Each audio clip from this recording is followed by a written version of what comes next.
దేవుని పరిశుద్ధ నామముకి స్తోత్రములు. మరి యెషయా 43:18లో 2 పాయింట్స్ ఉన్నాయండి. ఏంటంటే, మునుపటి వాటిని జ్ఞాపకం చేసుకొనకుడి. మునుపటి వాటిని జ్ఞాపకం చేసుకొనకుంటే, పూర్వకాలపు సంగతులను తలంచుకొనకుడి. వాటిని తలంచుకొనుకుంటే, ఇదిగో నేనొక నూతన క్రియను చేయుచున్నాను.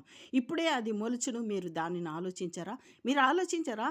నీ జీవితంలో ఒక నూతన క్రియ జరగాలి అనంటే, మునుపటి వాటిని మీరు జ్ఞాపకము చేసుకొనకూడదు. మరి మునుపటి వాటిని జ్ఞాపకం చేసుకొనకూడదు అనేటటువంటి ఫస్ట్ పాయింట్‌లో మనం చూచినట్లయితే, ఇజ్రాయేలీయులు మరి ప్రయాణం ఐగుప్తులో నుంచి దేవుడు దాసత్వంలో నుంచి వారిని తీసుకొని వెళ్ళుతూ మరి ఆహ్, కనానులోనికి తీసుకువెళ్ళుచున్నప్పుడు మరి అనేకమైన అద్భుతాలు, మరి ఎర్ర సముద్రమును పాయలుగా చేల్చినాడు, బండ నుంచి నీటినిచ్చినాడు, మరి మన్నాను కురిపించినాడు. అవన్నీ వారు చూస్తూ విశ్వాస జీవితం సాగుతుండగా వారు మునపటి వాటిని జ్ఞాపకం చేసుకున్నాడు. ఐగుప్తులోనే మేము మంచిగుండే ఉల్లిపాయలు అవే బాగుండే, దాసత్వంలో ఉండటానికి ఇష్టపడుతున్నారు. దేవుడు విడుదలను మరి ఇష్టపడటం లేదు. అదే మన విశ్వాస జీవితంలో కూడా మనం ఏం చేస్తున్నాము అనంటే, మనము దేవుని యొక్క మునుపటి వాటిని మనము పాత జీవితమును జ్ఞాపకం చేసుకొనవద్దు. పాత జీవితం ఏంటిదనంటే, తినొద్దన్న పండును తిని ఆజ్ఞాతిక్రమం చేత చచ్చిన జీవితము, భ్రష్టత్వ జీవితము. అందులో నుంచి దేవుడు మనల్ని ఏం చేస్తున్నాడు అంటే, తన యొక్క బలియాగము ద్వారా నీతిమంతులుగా చేసి విశ్వాస జీవితాన్ని కొనసాగించుచున్నప్పుడు, ఆ ప్రయాణంలో మనం పరలోక రాజ్యము చేరాలనే పరలోక రాజ్యము చేరాలనేటటువంటి విషయంలో ఉన్నప్పుడు, నువ్వు పాత జీవితంలో ఉన్న సుఖాన్ని నువ్వు జ్ఞాపకం కూడదు. ఇది ఆ విధంగా నువ్వు చేసుకుంటే నీలో ఒక నూతన క్రియ జరగదు. దాన్ని నువ్వు ఆలోచించారా? రెండో పాయింట్ ఏంటంటే, ఇదిగో నేను ఒక నూతన క్రియ చేయుచున్నాను. మీ జీవితంలో ఒక నూతన క్రియ చేయుచున్నాను.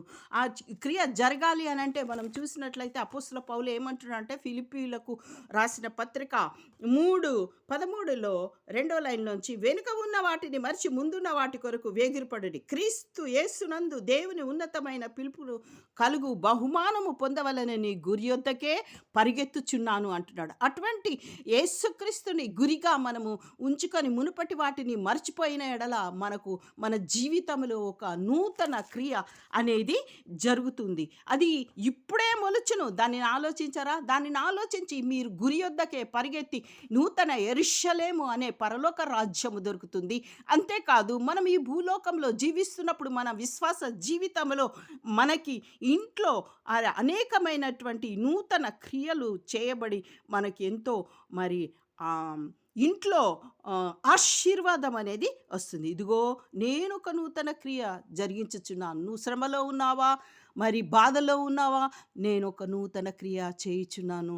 నీవు పాతవి మరచి యేసుక్రీస్తుని ముందుకు చూడు, యేసుక్రీస్తునే గురిగా పెట్టుకో, మనుషులను చూడకు అని దేవుడు మనకు సెలవిస్తున్నాడు. మన జీవితంలో నూతన క్రియ జరగాలి అనంటే, దేవుని యొక్క కార్యము మన జీవితంలో జరగాలి అనంటే, మరి ఆయన ద్వారా మనము నూతన క్రియ పొందుదుముగాక.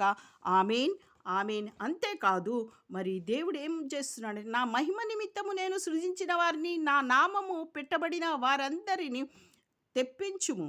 నేను వారికి కలగజేసినది, వారిని పుట్టించిన వాడను నేనే అంటున్నాడు.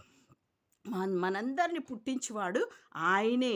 అందుకని ఆయన చేసేటటువంటి కార్యమట ఎవ్వరు తిప్పించలేరంట. ఎందుకంటే మనల్ని పుట్టించిండు కాబట్టి, మనల్ని ఆశీర్వదించటానికి ఆయన నూతన క్రియ చేయాలని అంటున్నాడు. కాబట్టి మనము అది ఆలోచించి మునపటి వాటిని మరుద్దాం. అంతేకాదు, మరి యెషయా 43 మరి 13లో, ఈ దినము మొదలుకొని నేను ఆయనను నా చేతిలో నుండి విడిపింపగలవాడెవడు లేడు. నేను కార్యము చేయగా త్రిప్పివేయువాడెవడు? ఆయన నూతన కార్యము చేయగా త్రిప్పివేయువాడెవడు? ఎవ్వరికి సాధ్యం కాదు. నీ జీవితంలో నీవు దేవుణ్ణి మాత్రమే గురిగా పెట్టుకున్నావంటే, ఆయన నీ జీవితంలో నూతన క్రియ చేయాలని తలించినటువంటి ఆ కార్యమును త్రిప్పివేయగలవాడు ఎవ్వరు లేడు. యెషయా 43 మరి 13 చివరి లైను, నేను కార్యము చేయగా త్రిప్పివేయువాడెవడు? అని దేవుడు క్వశ్చన్ వేస్తున్నాడు. ఎవ్వరు లేరు. ఆయన కార్యము చేయగా మన జీవితములు మన శత్రువులే కానీ మనకు ఉన్నటువంటి ఎవ్వరు కూడా సాతాను కూడా త్రిప్పివేయే శక్తి లేదు. ఆయన సర్వశక్తుడు. ఆయన కార్యము మన ఎడల నూతన క్రియ మన బ్రతుకుల్లో ఈ భూలోకంలో గాని, పరలోకంలో గాని చేయాలని తలంచుకుంటే అటువంటి కార్యము చేయగల శక్తిమంతుడు ఆయన ఒక్కడే. ఆయన తలంచిన ఎడల దాన్ని తిప్పివేయ వారికి ఎవ్వరికీ సాధ్యం కాదు.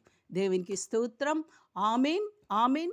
దేవుడు ఈ వాక్యమును దీవించి మన బ్రతుకులో ఈ నూతన క్రియను జరిగించునుగాక.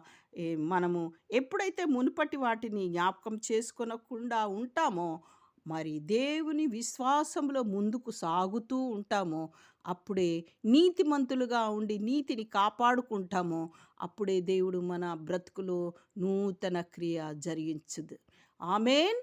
అటువంటి జీవితము మనం జీవిస్తూ యేసునే గురిగా పెట్టుకొని అపోస్తుల పౌలు తన పరుగును తుదముట్టించినట్లు ఆ విధంగా మనం జీవింతుము గాక. ఆమేన్. ఆమేన్. ఆమేన్. ఆమేన్.